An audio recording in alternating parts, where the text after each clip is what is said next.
canalisation sentimentale. Allez, on est parti. Oh, les cartes sont déjà brassées. Bon.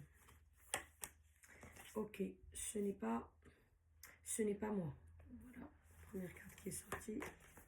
Deuxième, colère, deuxième carte. Ça, c'est un message à transmettre. Bon, ça, je ne le compte pas, ces cartes-là. Aide. Ce n'est pas mon colère. Aide. Là, on va y arriver. Message à transmettre, message d'amour. Ça, je l'ai mis en haut. Oula, message libre. Ouais, il y a des cartes comme ça. J'en ai plein. Est-ce que je vais tomber sur une autre? Guide. Et secret. Ce n'est pas moi, colère, aide, guide et secret. Oula. Et en dos de deck, on a quoi? On a un pardon. Ok. On a un pardon. Là, ok. On va compléter avec le tarot, c'est plus simple. Pour savoir, il s'agit de quoi? Aïe. On a le pape. Ce n'est pas moi. C'est quelqu'un qui est sincère. Hein. On a une figure religieuse qui est sortie. Ça, c'est le 7 de bâton. Colère, un conflit. Ok. Aïe. Ah, les moustiques, ils ont commencé là. Aide. L'as d'épée pour trancher. Ok. Guide. Ok. 3 de coupe. À mon avis, on parle un peu d'une relation triangulaire. Triangulaire, ça ne veut pas dire qu'il y a une troisième personne, ça veut dire amoureux ou amoureuse. Ça peut être un membre de la famille, ça peut être quelqu'un du travail, un copain aussi. Bref, secret. On a ah, je vais arriver. Le valet de denier. Et pourquoi je prends ça? Faut pas prendre ça, le deck là. Ah, ça, le deck, il est sympa. Il y a les 10 de coupe. J'ai rajouté une carte, donc c'est le deck qu'il faut que je regarde. Ok, donc ici, d'après ce que je vois, et en plus, je précise parce qu'on peut l'interpréter dans le travail, dans le relationnel avec des amis ou avec des voisins ou ce que vous voulez, et dans le côté relationnel sentimental. Moi, j'ai posé l'intention sur le côté relationnel sentimental.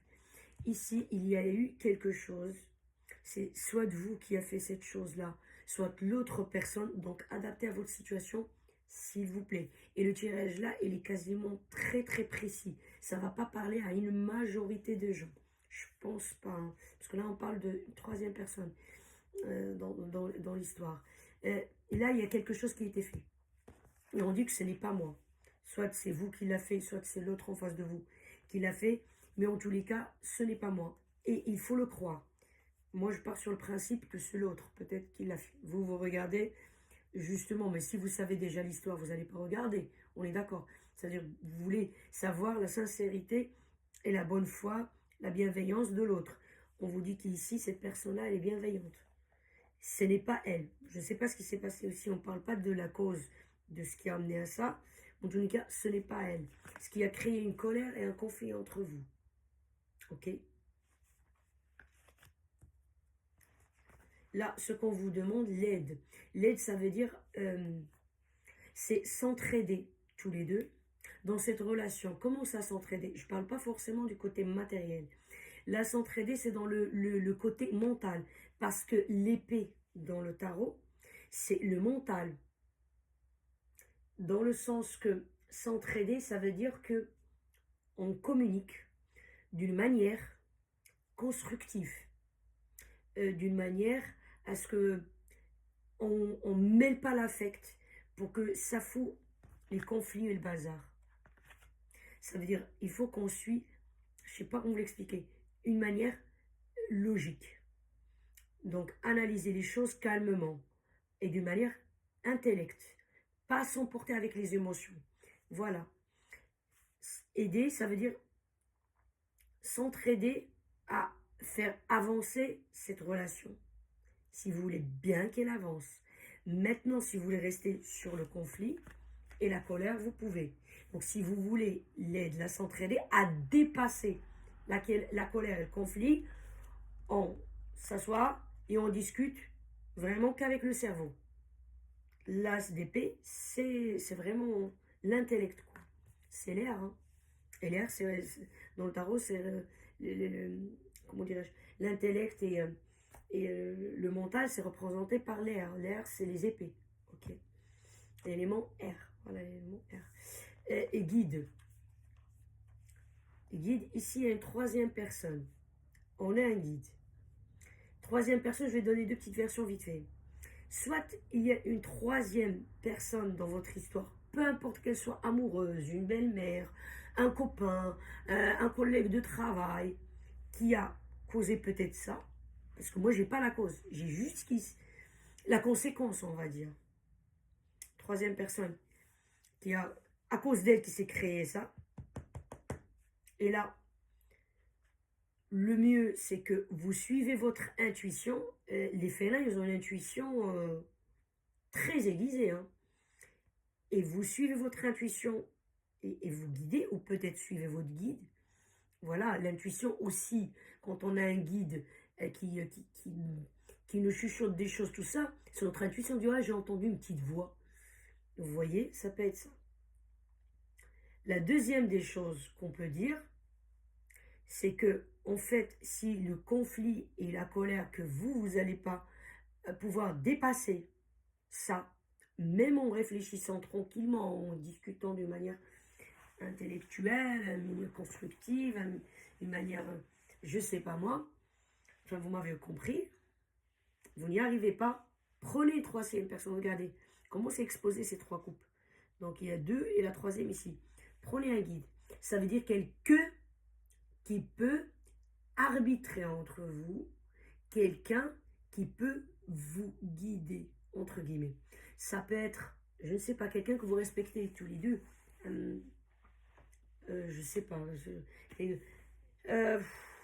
Oh, ça peut être, je sais pas moi, un grand-oncle, une grand-tante, que vous et l'autre personne, elle apprécie, peu importe que ce soit de votre famille ou la sienne, mais en tout cas, voilà, que tous les deux, vous aimez cette personne.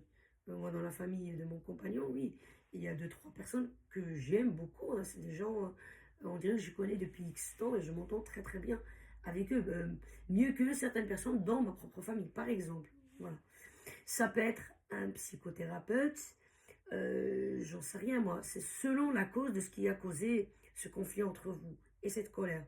Donc vous vous adressez à quelqu'un qui va donner son avis, qui soit être neutre et qui va vous faire avancer dans le chemin positif. C'est ça que j'essaie de dire. Donc il y a deux versions, je les ai données, parce que vous êtes nombreux, donc voilà. Est-ce que tout ça, ça n'a pas une relation avec un secret d'argent? Est-ce qu'il y a un de vos deux qui profite de l'autre sans qu'il se rende compte? Parce que le secret, on a cette manière cachée un peu. Vous voyez? Mais là, le problème, c'est que ici, on dit, ce n'est pas moi. Est-ce que vous avez vu cette façon-là que la personne a profité de vous? Mais en fait, ce n'était pas lui. C'est l'image de la situation qui donne que c'est lui qui a profité. Mais en fait, ce n'était pas lui. Par exemple, ça peut être, en fait, que la personne, elle cache de l'argent par rapport à vous. Vous dites que c'est un secret et cache de l'argent par rapport à moi. Et lui vous dit non, ce n'est pas moi, en fait, c'est les circonstances ou son travail ou je ne sais quoi qui l'oblige à ne pas le dire. En tout cas, il y a quelque chose de cet ordre-là par rapport à l'argent. Ok? Parce que je ne peux pas donner 36 000 situations parce que déjà, là, il faut que j'arrête dans même pas 20 secondes. Vous voyez un peu ce que je veux dire? Il y a quelque chose de cet ordre, donc en fait, c'est cas par cas, malheureusement. Tout ce qu'on vous dit, quand même, qu'il faut que vous vous pardonnez l'un l'autre, parce que là, je ne peux pas trancher. Parce que là, la carte, elle dit que ce n'est pas moi. Et c'est sincère. Et vous aurez le 10 de coupe dans cette relation. C'est une bonne relation.